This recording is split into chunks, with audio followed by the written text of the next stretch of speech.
Bismillahirrahmanirrahim. Assalamualaikum warahmatullahi wabarakatuh. Saudara, kembali kita melanjutkan perkuliahan kita yang berkenaan dengan isu-isu global dalam manajemen pendidikan. Dan topik kali ini adalah kita berbicara tentang world class education atau pendidikan kelas dunia, yang merupakan bagian penting daripada materi perkuliahan kita, karena ini akan mengcover apa yang akan kita lakukan di lapangan terhadap mini riset kita, kuliah seminar di dalam kelas. Kuliah seminar di dalam kelas adalah merupakan presentasi call paper dari hasil mini riset kita yang kita lakukan pada lembaga-lembaga pendidikan, sekolah, ataupun perguruan tinggi yang dalam skala internasional. Saudara, untuk materi ini kita akan coba bahas ada sekitar 5 bahasan. Pertama, pengantar atau dikenal dengan pendahuluan. Kemudian kita masuk dalam konsep WCE atau World Class Education. Kemudian aspek-aspek WCE itu apa saja. Lalu bagaimana prinsip-prinsip dasar atau framing negara-negara maju ini dalam mengembangkan pendidikannya. Dari mana konsepnya, framingnya mereka munculkan. Kemudian terakhir nanti akhir adalah penutup bagian akhir dari pembahasan ini. Kita awali pembahasan kita ini dari pendahuluan atau pengantar materi perkuliahan ini. Saudara,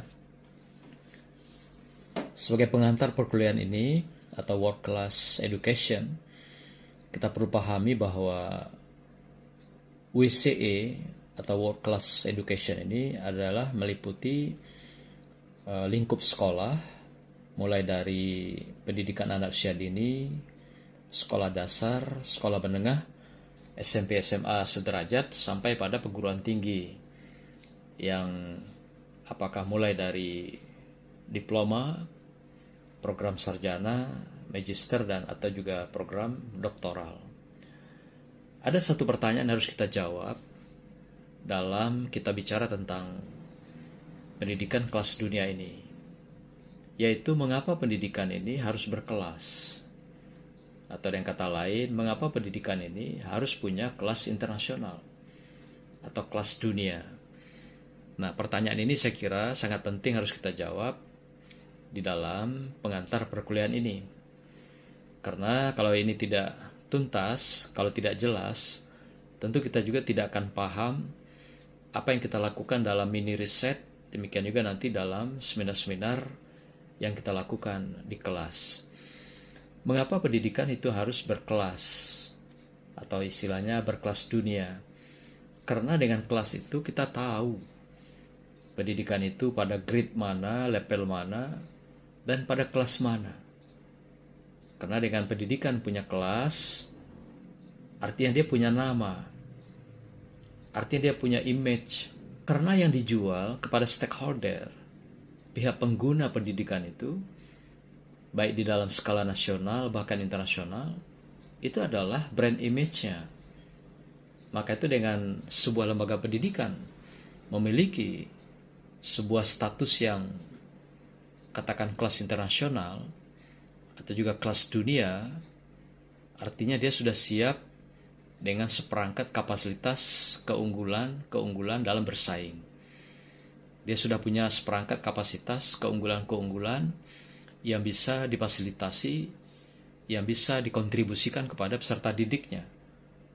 Dia punya berbagai kelebihan-kelebihan yang bisa diandalkan, dibanggakan oleh sumber daya manusia yang akan bergabung menjadi mitranya di dalam kapasitasnya sebagai stakeholder. Maka itu lembaga pendidikan dunia umumnya sudah punya kelas-kelas atau standar-standar internasional itu. Kita lihat misalnya pendidikan di Amerika. Itu hampir rata-rata sama standar mereka. Sudah punya standar-standar kelas dunia. Sekalipun di ibu kota negara sekalipun, ataupun di negara bagian, itu semua sudah punya standar. Bahkan di sana kita melihat bahwa ada satu lembaga pendidikan yang sentralnya di satu pusat, kemudian dia kembangkan di beberapa daerah-daerah atau negara bagian dengan nama yang sama, seperti model franchise gitu. Katakan misalnya Universitas Michigan atau Universitas Harvard. Nah, dia adanya di pusat misalnya. Katakan di New York, ibu kota negara. Nah, tapi dia juga di negara bagian buka lembaga pendidikan itu dengan standar yang sama, kelas yang sama, dan juga semua model yang dikembangkan, apakah kurikulum, SDM, input, proses, output, outcome, dan manajemen pengelolaannya juga sama. Nah, inilah yang dikatakan bahwa mereka punya pendidikan seperti franchise. Seperti misalnya kita memakan McD misalnya, atau KFC. Itu di mana-mana baunya juga sama. Aromanya sama, pengolahannya sama, manajemennya sama. Jadi kalau Anda makan KFC, misalnya di Indonesia, di Singapura, di Malaysia, di Brunei, atau Anda ke Belanda misalnya, atau juga ke Eropa, bahkan di Timur Tengah, di Tanah Suci sekalipun, ternyata franchise itu sama gitu. Nah, begitulah pendidikan. Jadi mereka punya satu holding, satu franchise, kemudian dia kembangkan di mana-mana dengan standar-standar yang sama, yaitu standar pendidikan kelas dunia atau internasional. Demikian juga pendidikan di Eropa. Itu rata-rata semua juga sudah standar. Jadi mereka betul-betul sudah memang menyadari bahwa betapa pentingnya standar pendidikan itu. Sehingga kalau kita ke Amerika, kalau kita ke Eropa, apakah masuk dari Belanda misalnya, terus ke Belgia, lalu ke Jerman, Prancis, dan sebagainya, rata-rata itu semua pendidikan sudah terstandar. Karena mereka tidak akan mempertahankan pendidikannya, tidak akan mendirikan pendidikannya, kalau tidak sudah memiliki standar pendidikan dunia. Nah, maka itu kalau di pendidikan Eropa atau Amerika, itu sudah tidak diragukan standar pendidikan mereka. Sampailah ke Inggris misalnya, mereka juga sudah punya standar yang sama. Dan bahkan kalau Eropa ini punya pendidikan dengan gayanya sendiri, modelnya sendiri, yang kita kenal dengan pendidikan model Anglo-Saxon gitu ya. Anglo-Saxon itu pendidikannya agak beda dengan Barat, atau seperti di Amerika. Mereka punya model kurikulumnya itu lebih sederhana, tidak banyak seperti pendidikan-pendidikan di Amerika atau juga seperti kita di Asia gitu. Sehingga mata kuliah mereka dikit sekali, dan umumnya mereka di perguruan tinggi itu sudah melaksanakan pendidikan model by riset. Sehingga pendidikan mereka S2 1,5 tahun sudah selesai, doktornya 2 tahun sudah selesai, karena rata-rata mereka by riset. Nah, kita lebih banyak mengadopsi model pendidikan yang di Barat, model klasikal, kemudian kurikulumnya dengan recehan yang begitu banyak, dan juga kesannya pendidikannya agak panjang dan lama. Kemudian lagi model gelar juga beraneka macam yang disiapkan gitu. Nah, kalau di model Eropa memang lebih sederhana, tapi dengan kualitas yang sudah terstandar yang tidak diragukan. Dan inilah perbedaan-perbedaan signifikan pendidikan-pendidikan yang di Barat, Amerika misalnya, atau juga seperti di Eropa. Akan beda juga dengan pendidikan-pendidikan yang di kawasan-kawasan, katakan di Timur. Apakah Timur Tengah itu lebih banyak menekankan pendidikan pada aspek hafalan, kognitif. Katakan seperti di Mesir misalnya. Demikian juga di Saudi misalnya, Madinah, dan beberapa negara Timur Tengah itu rata-rata memang menekankan pada sistem hafalan. Sehingga bagi yang lemah menghafal, agak sulit sekali juga bisa menyelesaikan pendidikan dengan cepat. Seperti misalnya Al-Azhar itu agak panjang pendidikannya bagi mereka yang daya hafalnya agak lemah. Oleh karena itu jarang sekali yang bisa selesai misalnya untuk program S1 sarjana atau bachelor di Mesir itu misalnya sekitar 3 atau 4 tahun. Bisa molor sampai minimal 6 atau 7 tahun. Maka itu banyak sekali mahasiswa yang kuliah di Al-Azhar itu pindah ke negara-negara tetangga lain karena tidak mampu menyelesaikan pendidikan di Al-Azhar itu S2 S3-nya dengan hafalan yang begitu ketat. Mereka pindah misalnya ke Yordan, ke Yaman, atau juga beberapa lingkungan sekitarnya yang bisa mengantarkan mereka cepat selesai. Pun begitu juga pendidikan-pendidikan yang seperti di Timur, di Cina ya, lebih banyak konsepnya meniru model sistem pendidikan Barat. Ya juga dengan klasikal, kemudian pembelajaran seperti ya juga seperti di Amerika. Itu banyak dilakukan di sana. Demikian juga Jepang seperti itu. Nah, sampailah kepada negara-negara Asia, dia juga umumnya rata-rata meniru model sistem pendidikan Amerika dengan klasikal dan juga dengan model kurikulum yang mata kuliahnya banyak, termasuk kita di Indonesia. Berbagai model dan sistem pendidikan ini yang dilakukan mereka intinya adalah mereka bagaimana membuat sebuah proses pendidikan yang mengantarkan peserta didik yang punya kualifikasi, punya standar internasional. Tentu dengan model sistem masing-masing. Dan ternyata mereka sudah teruji. Apakah di Amerika, Eropa, dengan model-model mereka masing-masing, mereka sudah punya sebuah format yang sangat jelas dan pendidikannya semuanya sudah terstandar. Pendidikan-pendidikan yang punya standar dunia, kelas dunia ini umumnya adalah memang di backup oleh negara. Kebanyakan seperti itu. Sehingga mereka betul-betul difasilitasi oleh negara secara baik, sehingga semua fasilitas, sarana-prasarana, sampailah pada pengadaan sumber daya manusia dan kesejahteraan maupun pembiayaan, itu memang sudah tidak menjadi persoalan bagi mereka. Karena memang anggarannya besar, kebijakannya juga berpihak kepada pendidikan, dan juga pendidikan ini dilaksanakan, dikembangkan dengan satu tagihan-tagihan standar, kelas, dan mutu yang tidak diragukan. Jadi balance antara tagihan-tagihan kualitas standar internasional dalam dunia pendidikan itu dengan juga alokasi sumber daya termasuk pembiayaan yang seimbang. Sehingga dengan demikian soal kualitas standar ini tidak diragukan keberadaannya.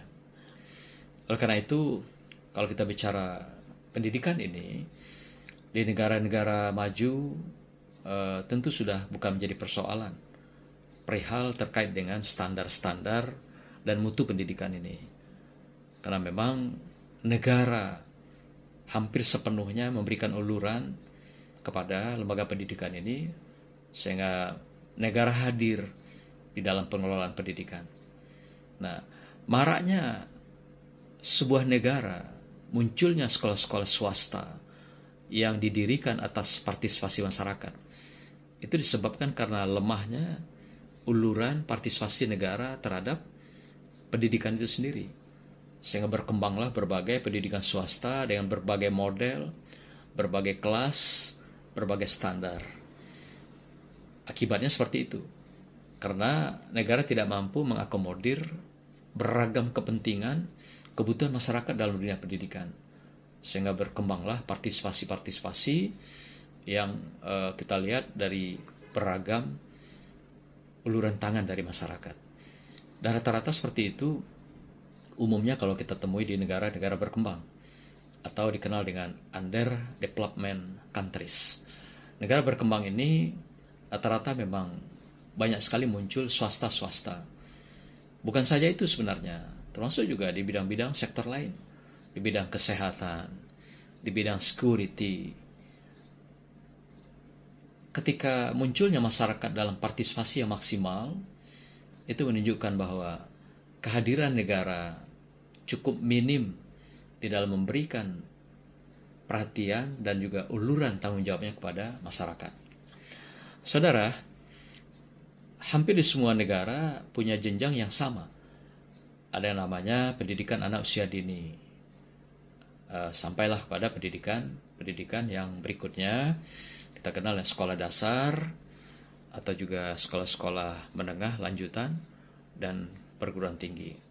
Hanya memang di beberapa negara-negara maju, pendidikan PAUD ini relatif tidak banyak lembaga-lembaga yang muncul gitu.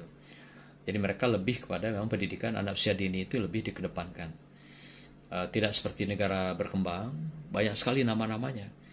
Seperti kita misalnya, ada TPA, kemudian pendidikan agama muncul lagi dengan RA-nya, Raudatul Alpal. Kemudian pendidikan yang umum muncul lagi namanya ada TK, TKA, TKB. Kemudian ada lagi namanya PAUD. Dan beragam nama, kelompok-kelompok yang muncul dan berkembang dalam masyarakat. Kalau negara maju, umumnya rata-rata mereka mengambil pendidikan untuk masuk sekolah dasar itu hanya 1 tahun. Nah, yang lain itu mereka memang tidak menamakan itu lembaga pendidikan. Tapi kelompok-kelompok, apakah bermain, kelompok-kelompok, mereka hiburan, wisata, atau juga kelompok-kelompok intinya adalah mereka untuk melakukan sosialisasi anak-anak seusianya. Itu banyak dimiliki di beberapa tempat. Tapi umumnya kalau yang sifatnya lembaga pendidikan yang mengantarkan untuk sekolah dasar itu cuma 1 tahun. Jadi anak ketika umurnya 6 tahun, kemudian mengikuti pendidikan anak usia dini ini 1 tahun, kemudian sisanya mereka melanjutkan ke dunia pendidikan. Nah, kemudian juga mereka cukup banyak membuat program-program yang bersifat akselerasi, percepatan-percepatan itu. Jadi rata-rata sekolah di negara maju yang punya standar dan kualifikasi itu maksimal mereka sekolah itu hanya 16 tahun. Itu maksimal. Ada yang lebih cepat. Ya hanya 12 tahun, tergantung dari kapasitas anak yang di dalam proses perkembangan itu. Jadi ini juga mereka lakukan mulai dari awal, dari tingkat PAUD, sekolah dasar, menengah, mereka sudah punya bank talenta, bank aptitude, bakat. Sehingga inilah yang dikawal sampai kepada pendidikan yang tertinggi. Sehingga mereka mengembangkan talenta, aptitude atau bakatnya itu memang linier, searah. Nah, jadi mereka punya sebuah data yang lengkap, mulai dari PAUD itu sudah dikenali talenta mereka itu, sampailah tahap-tahap pendidikan berikutnya. Sehingga ketika lembaga pendidikan berikutnya sebagai lanjutan pendidikan ini, mereka sudah punya data, sudah punya peta belajarnya. Sehingga bakat-bakat itu petanya sudah jelas sampai ke jenjang yang tertinggi pendidikan yang akan mereka lakukan. Nah, begitulah model-model yang kita kenali di dunia yang sudah memiliki kualifikasi kelas-kelas dunia untuk pendidikan ini. Kemudian daripada itu, kita juga perlu pahami bahwa dari mana mereka memulai di dalam mengembangkan pendidikan kelas dunia itu. Umumnya mereka bertolak dari sumber daya manusia. Kemudian mereka membuat sebuah desain besar, sarana dan prasarana. Wabil khusus umumnya mereka membuat pendidikan ini bertolak dari kelengkapan sarana dan prasarana. Maka itu kita melihat kalau pendidikan negara maju itu, area pendidikan itu sangat luas. Sepertinya memang di awal sudah disetting untuk lembaga pendidikan itu dalam sebuah desain jangka panjang. Nah, inilah yang menjadi sebuah kendala besar dalam dunia pendidikan kita. Yang banyak umumnya itu di alih status transformasi adalah dari pendidikan-pendidikan masyarakat yang tadi yang dibangun secara mandiri, kemudian diangkat menjadi kelas-kelas atau sekolah negeri. Nah, sehingga kita tahu bahwa fasilitas-fasilitas seperti sarana area sekolah itu kelihatan sangat-sangat kecil. Sangat-sangat sulit untuk dikembangkan dalam jangka panjang. Sehingga ketika pengembangan sekolah terjadi, habis lahan untuk anak-anak bermain. Untuk mahasiswa-mahasiswa bisa menikmati taman-taman misalnya. Kalau sekolah-sekolah luar negeri yang negara maju atau negara-negara yang sudah punya sekolah-sekolah internasional ini, rata-rata sekolah mereka atau juga pendidikan tinggi mereka areanya luas-luas sekali. Dan hampir rata-rata semua sekolah dan lembaga pendidikan tinggi punya taman-taman yang begitu indah, baik di depannya, di samping, di kiri, di kanan.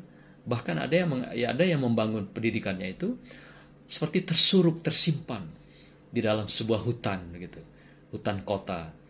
Di luar kelihatan hanya green, ya, tumbuh-tumbuhan, pohon-pohonan, taman-taman, kolam dan sebagainya. Tapi di dalam bangunan-bangunan pendidikan ini bersiliweran yang ditata dengan begitu indah dan baik. Nah, inilah ciri-ciri mereka dalam membangun lembaga pendidikan. Jadi mereka memulai memang selain pemetaan SDM-nya, kemudian juga pemetaan sarana-prasarana yang begitu baik. Sehingga desain pendidikan mereka betul-betul sangat memperhatikan faktor sarana-prasarana ini untuk pembangunan jangka yang panjang. Saudara, kita bicara tentang konsep world class education. Apa sebenarnya yang dimaksud dengan WCE itu? WCE adalah pendidikan yang telah memenuhi standar internasional dalam tata kelola maupun pemenuhan sumber-sumber pendukung dalam penyelenggaraan sistem pendidikan. Inilah yang dikenal dengan konsep WCE itu, World Class Education. Nah, ini yang dibagi di dalam dua bagian besar nanti. Ada yang bagian persekolahan atau school, ada juga bagian perguruan tinggi atau higher education, pendidikan tinggi.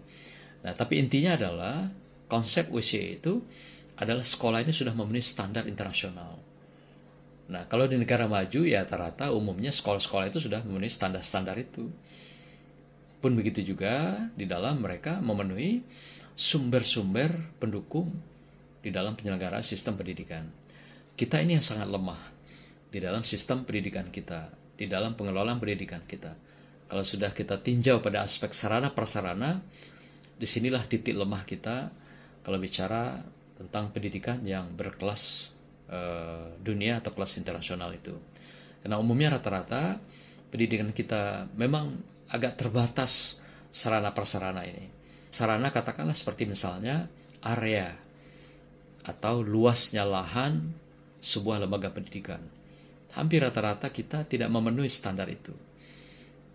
Hampir rata-rata pendidikan kita tidak memiliki sarana yang memadai di dalam lembaga pendidikan ini. Saudara, kita melihat aspek-aspek berikutnya adalah aspek WCE atau aspek World Class Education ini. Apa saja yang berkenaan dengan baik lembaga pendidikan sekolah maupun lembaga pendidikan tinggi. Saya mencatat dalam beberapa buku sumber yang kita gunakan, setidaknya ada 10 bagian yang merupakan sebuah pilar besar di dalam manajemen pendidikan atau juga manajemen sekolah dan manajemen pendidikan tinggi. Apa di antara yang 10 aspek itu? Pertama adalah yang berkenaan dengan human capital. Human capital adalah merupakan sebuah realita terhadap sumber daya manusia yang dianggap bukan saja mereka tenaga profesional, bukan saja mereka adalah bagian dari sumber pendukung dari lembaga sebuah pendidikan, tapi dia sudah menjadi sebuah aset, sebuah modal yang sangat besar dalam sebuah lembaga pendidikan. Maka itu perlu adanya tagihan-tagihan seperti kualifikasi, ada kompetensi dan profesionalitas, kualifikasi jenjang pendidikannya, kompetensi, skill dan kecakapannya. Profesionalitas adalah sebuah profesi yang dia sandang sebanding dengan penghargaan yang akan dia terima dengan profesionalitas yang dia miliki. Maka itu paradigma tentang human capital ini lebih kepada bagaimana kita memandang bahwa lembaga pendidikan yang di dalamnya ada sumber daya manusia, artinya sangat tergantung pada SDM itu. Artinya maju mundurnya sebuah lembaga atau juga berkembangnya sebuah lembaga tergantung dari human capital ini. Aset, modal, SDM yang kita miliki. Semakin tinggi, semakin berkualitas, semakin terstandar sumber daya manusia yang ada di dalam sebuah lembaga pendidikan. Itu juga akan membawa percepatan atau membawa pendidikan itu menjadi terdepan, menjadi sebuah keunggulan di antara kompetitor-kompetitor pendidikan lainnya.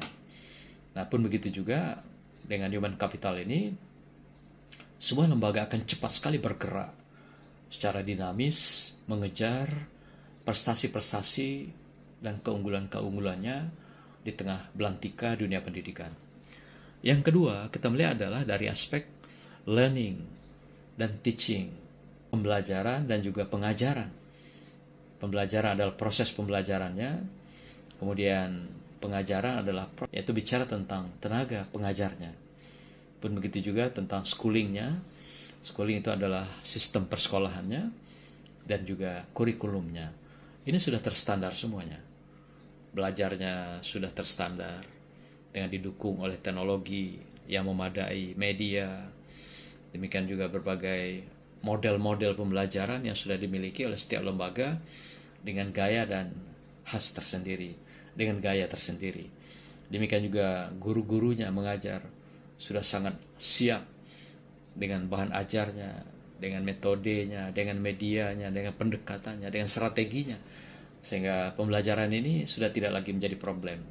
Demikian juga sistem persekolahan sudah memiliki begitu mantapnya budaya sekolahnya, budaya akademisnya, demikian juga budaya kerjanya, sampailah pada budaya belajarnya, sehingga tanggung jawab sekolah di dalam mengantarkan peserta didiknya betul-betul bisa mengantarkan jadi sebuah proses pembelajaran dan proses pendidikan pada output yang terstandar dan terukur dengan kecakapan, dengan etika moral, dan dengan berbagai keilmuan-keilmuan sesuai dengan nomenklatur yang diikuti oleh mereka. Pun begitu juga dengan kurikulum-kurikulum yang sudah terstandar, bukan ganti pimpinan, ganti kebijakan. Ada peninjauan kurikulum, tapi mereka sudah punya waktu yang sangat-sangat ketat, minimal 4-5 tahun. Dan itu pun mereka tidak akan sentuh mata-mata pelajaran atau mata kuliah yang sangat mendasar terhadap perkembangan kepribadian, karakter peserta didik, dan juga karakter kebangsaannya. Itu tidak akan pernah disentuh. Seperti misalnya tentang asal-usul sebuah negara, potensi-potensi dasar sebuah negara, kemudian juga suku-suku etnis, agama yang ada dalam satu negara. Sampailah pada hal-hal yang sifatnya mata kuliah dasar, seperti misalnya sains, teknologi. Ini juga adalah merupakan mata kuliah dasar yang memang sudah melekat menyatu dalam kehidupan mereka. Sehingga mata kuliah ini relatif hanya paling-paling diperkaya, tapi tidak mereka lakukan perubahan-perubahan mendasar sehingga membingungkan guru, membingungkan pengelola sekolah dan lembaga pendidikan. Nah, inilah sebuah konsep besar mereka yang tidak berubah sesaat, tidak berubah seketika, dan tidak berubah karena kebijakan-kebijakan politik oleh sebuah penggantian kekuasaan atau sebuah kepemimpinan. Yang keempat, aspek yang juga penting dalam WCE ini adalah masalah impact. Apa yang bisa diberikan dari lembaga pendidikan ini terhadap masyarakat stakeholder, baik itu pihak sekolah atau juga dari pihak perguruan tinggi. Sehingga mereka betul-betul memberikan sesuatu sesuai dengan amanah daripada stakeholder. Apakah output nanti akan menjadi akademisi atau menjadi praktisi, itu sudah sangat jelas sekali kalau di negara-negara maju. Tidak semua mereka yang tamat sekolah itu bisa menjadi akademisi. Boleh jadi mereka tamat sekolah itu akan menjadi praktisi misalnya, langsung bekerja dengan kecakapan dan skill mereka, karena mereka tidak punya talenta, tidak punya aptitude, bakat untuk menjadi akademisi. Tapi mereka memilih jalur adalah praktisi dengan memanfaatkan skill-skill, attitude yang mereka punya, dan mereka segera kembali ke masyarakat, mengabdikan diri sebagai pekerja, sebagai profesional dan sebagainya. Tapi bagi mereka yang punya talenta, aptitude, seorang akademisi dia melanjutkan ke perguruan tinggi, apakah jenjang bachelor, S1-nya sarjana, magister, bahkan sampai ke tingkat doktoral.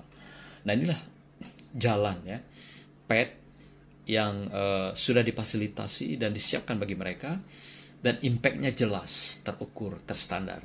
Inilah aspek karakter pendidikan yang sudah berkelas dunia itu. Yang kelima adalah aspek-aspek yang berkenaan dengan international cooperation ya, di dalam pendidikan, in education.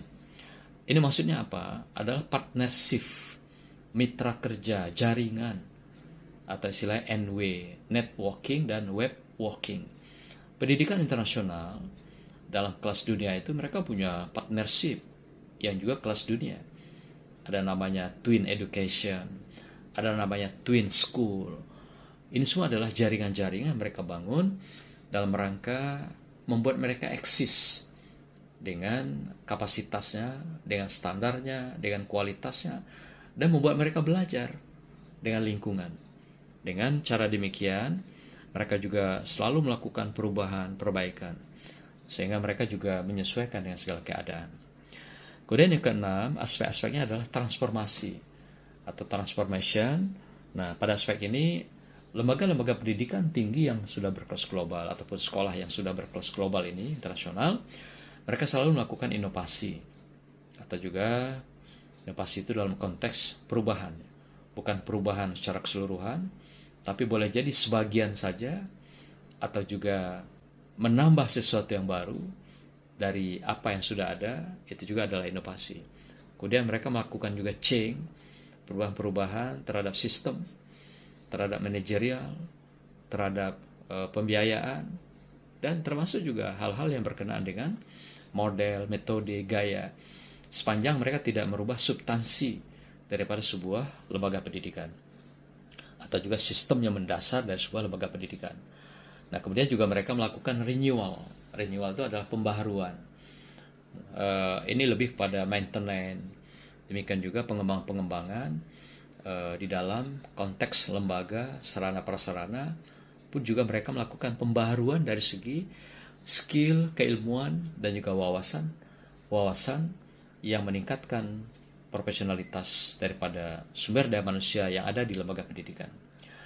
Yang ketujuh, aspek WCE ini adalah bicara tentang brand image of education, yaitu adalah pencitraan, citra baik, image yang baik terhadap lembaga. Ini penting sekali mereka mempertahankan. Karena sebenarnya kalau istilah Kotler itu yang dijual dalam lembaga pendidikan itu adalah brand image, nama baik.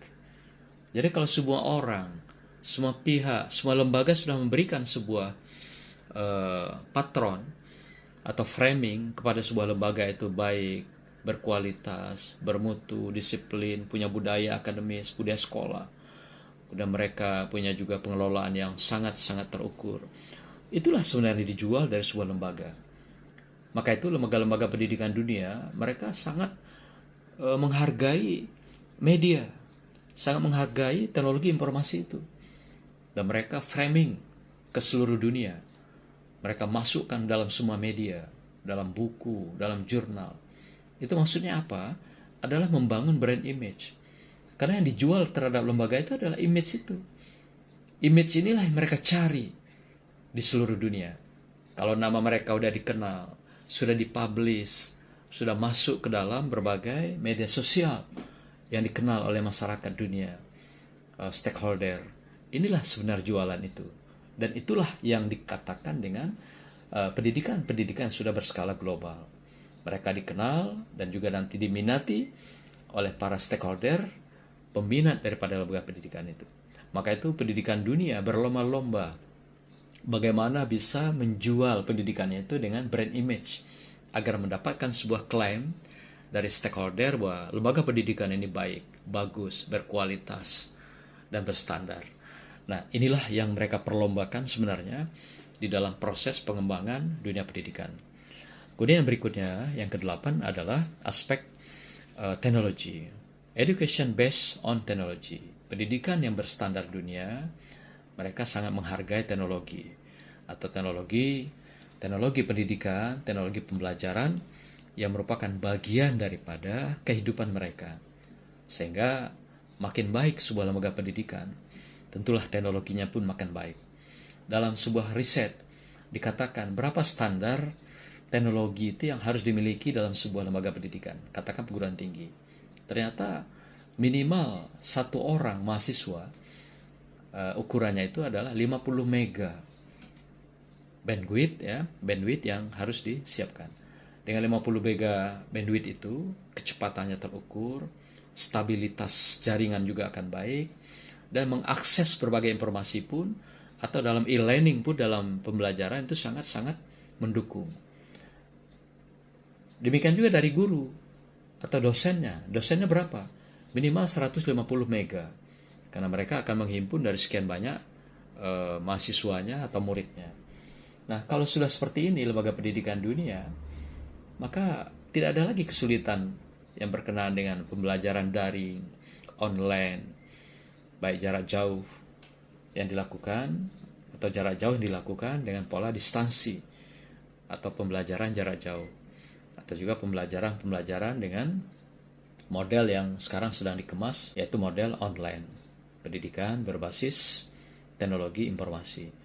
Nah, tetapi dengan kondisi pendidikan kita yang hari ini sangat kita rasakan lemahnya teknologi ini, sering putusnya jaringan, sering komunikasi tidak terakomodir dengan baik.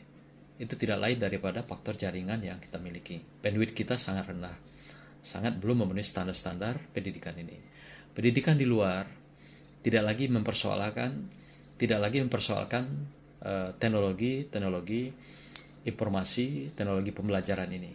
Ini betul-betul menjadi sebuah ikon mereka dan menjadi sebuah kebanggaan mereka di dalam mendukung lembaga pendidikan, baik itu sekolah ataupun juga pendidikan tinggi.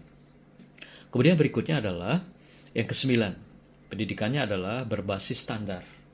Atau pendidikan itu sudah tidak lagi diragukan standarnya. Semua sudah memasuki pendidikan standar dunia. Baik itu pendidikan di Eropa, Amerika, bahkan juga China, Jepang. Rata-rata sekarang sudah masuk ke dalam dunia standar itu. Di Asia itu sudah kita lihat misalnya ASEAN lah. Di ASEAN kita lihat misalnya Singapura. Itu sudah masuk dalam kelas standar pendidikan dunia.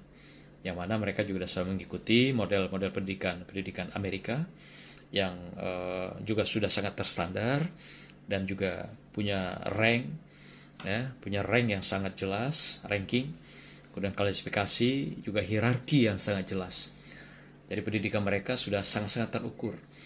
Jadi negara yang sangat dekat dengan kita, Singapura, dengan penduduknya hanya sekitar 4 juta, tapi ternyata mereka sudah punya pendidikan yang standarnya mendunia.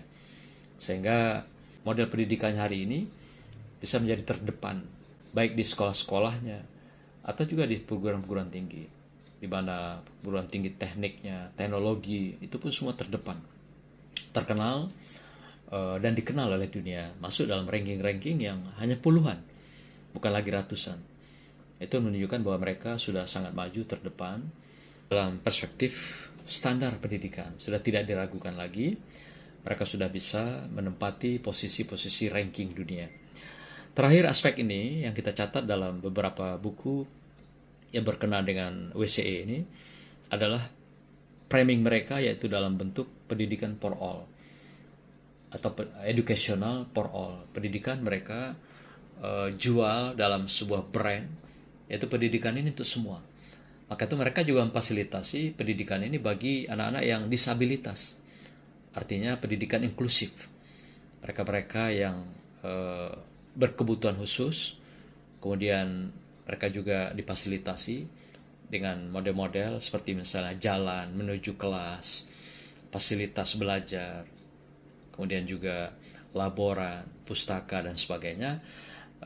Apapun yang berkenaan dengan sarana dan prasarana pendidikan, mereka juga memfasilitasi untuk pendidikan inklusif ini. Mereka memberikan ruang kepada anak-anak yang berkebutuhan khusus atau anak-anak yang tidak normal seperti biasa, tapi mereka juga bisa menikmati pendidikan di sekolah-sekolah ataupun di lembaga-lembaga pendidikan tinggi yang ada di negara-negara maju ini. Nah, itulah beberapa yang kita catat dari beberapa sumber yang berkenaan dengan WCE ini. Tentu masih ada yang lain, tapi setidaknya ketika kita ingin menentukan sebuah lembaga pendidikan yang dalam skala internasional atau world class education, pendidikan yang berkelas dunia itu, setidaknya 10 hal ini menjadi indikator utama. Nah, silakan nanti bagi Anda yang akan melakukan mini riset yang akan kita bedah dan kita olah menjadi buku yang kita terbitkan secara nasional bahkan internasional, bahkan juga kita akan isi jurnal-jurnal kita dalam skala internasional. Inilah syarat-syarat yang utama ketika kita memilih lembaga pendidikan baik di tanah air ataupun di luar negeri. Semoga kita semua menemukan indikator ini sehingga tidak salah nanti untuk tempatannya dan tidak salah data yang kita laporkan dalam penelitian kita. Dan jangan kita terkecoh, ada lembaga pendidikan yang menamakan dirinya internasional atau global. Tapi ternyata bukan sekolah itu internasional atau berkelas dunia. Ada nanti kita temukan itu, beberapa sekolah yang membawa nama-nama internasional. Tapi belum tentu itu sekolah atau lembaga pendidikan tinggi yang berkelas dunia atau internasional. Boleh jadi nama saja yang internasional atau global, tapi mereka masih sekolahnya kelasnya lokal. Nah, tolong nanti di dalam mengamati lembaga-lembaga seperti ini sangat-sangat hati-hati supaya kita tidak salah dalam mencari atau melakukan riset mini kita di dalam melengkapi perkuliahan kita. Saudara, ada beberapa framing ya di dalam world class education ini, yaitu dikenal dengan innovation or die. Mereka memahami betul manajemen internasional ini melakukan inovasi atau bunuh diri, sehingga mereka selalu melakukan berbagai inovasi sebagai pengembangan lembaga pendidikan itu. Ada 4 pilar yang mereka lakukan dalam framing ini, yang mereka lakukan inovasi selalu dan selalu di dalam proses setiap tahun untuk menyesuaikan beradaan lembaga mereka dengan kebutuhan stakeholder. Apa diantaranya? Pertama adalah learning organization atau organisasi belajar. Organisasi belajar ini penekanannya lebih kepada sumber daya manusia. Jadi mereka melihat, mendengar lingkungannya, kemudian mereka melakukan berbagai penyesuaian. Nah, inilah dikatakan dengan mereka belajar tentang SDM. Seperti apa tagihan SDM hari ini? Seperti apa SDM yang dibutuhkan hari ini? Seperti apa SDM yang harus mereka keluarkan sebagai output dan outcome pendidikan hari ini? Itu mereka pelajari betul kebutuhan-kebutuhan daripada stakeholder. Ini namanya mereka melakukan learning organization, mempelajari sumber daya manusia, baik yang di dalam yang dikenal dengan stakeholder dan atau juga yang di luar dikenal dengan stakeholder. Kebutuhan di dalam, apa yang harus mereka lakukan, berbagai kreasi, peningkatan kualifikasi, kompetensi, profesionalitas. Keluar mereka menyesuaikan apa yang mereka bisa lakukan untuk memberikan pemenuhan kebutuhan-kebutuhan daripada stakeholder, baik itu output maupun outcome pendidikan. Yang kedua, mereka melakukan organization development atau pengembangan organisasi. Nah, dalam konteks ini, mereka melakukan berbagai hal, yaitu berkenaan dengan organisasi. Artinya, mereka lebih menyesuaikan bagaimana organisasi itu bisa tidak ketinggalan. Organisasi bisa menyesuaikan dengan berbagai perkembangan kompetisi yang terjadi di lingkungannya. Apakah ada yang menambah berbagai prodi, berbagai fakultas, mereka melakukan pengembangan organisasi.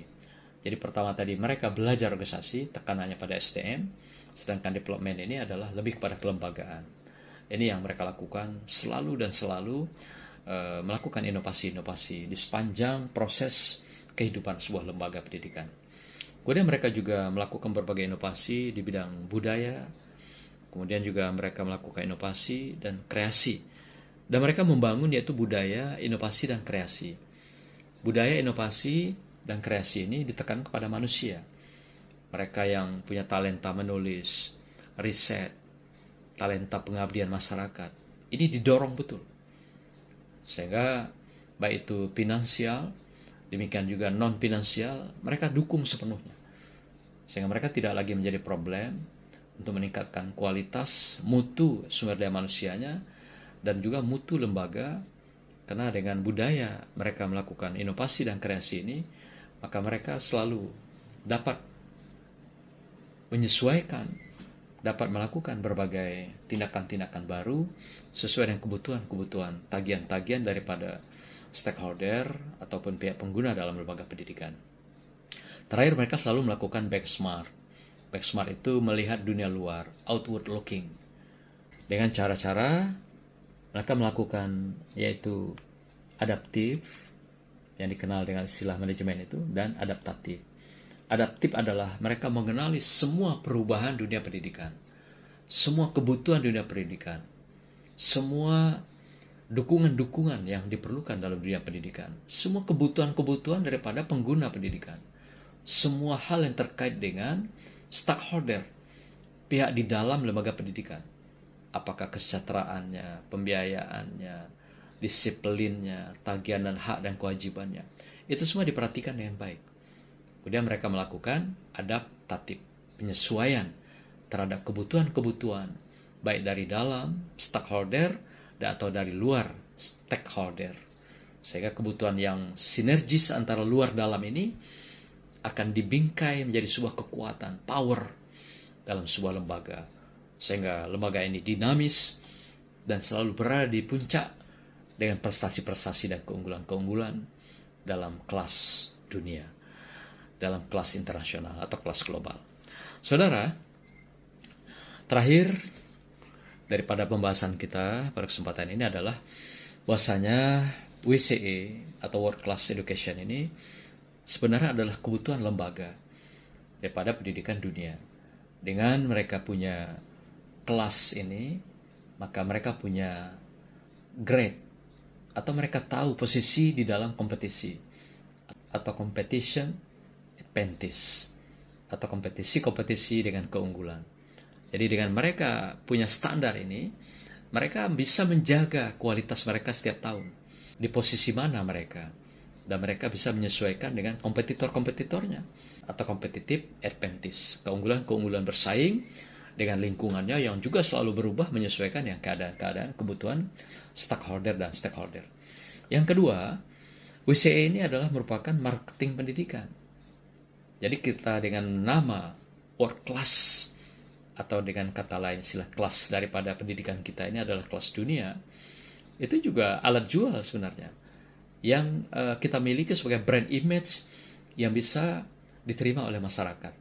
Orang akan berlomba-lomba. Pendidikan itu bukan mahalnya orang menolak. Pendidikan itu makin mahal dan pendidikan itu makin baik, makin berkelas. Orang bukan malah berlari, tapi malah mendekat. Kita lihat misalnya beberapa pendidikan di Jawa, seperti di Malang itu ada lembaga pendidikan yang uang masuknya saja itu sudah sampai 60 juta. Dan berapa juga pendidikan di tempat lain. Bulanannya bisa sampai belasan juta, 15, 20 juta. Tapi orang bukan malah berlari, meninggalkan pendidikan itu.